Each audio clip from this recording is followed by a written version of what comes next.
Hello， 大家好，欢迎继续收看羞羞的这个游戏解说啊。刚刚呢截取的这段片段呢不是很完整啊，不过因为是这个老 K 的第一视角的，我们可以听到他摇杆的这个拍打的声音啊，所以说也是比较有意思吧，给大家分享一下啊。大门的话打的真的是非常的牛逼，基本上招式华丽不多，但是呢蓝之山真的是非常的多，看得非常的过瘾。这场比赛呢是他们的一个抢七啊，然后呢这场比赛是到了6比6，现在呢对方呢双方呢也是来到了最后一个人物。好的，头上符，然后这一个震，前冲一个下低。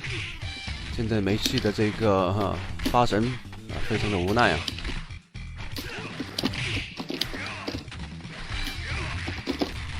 落地一个蓝之山直接带走。好的，这场比赛就解说到这里。结束。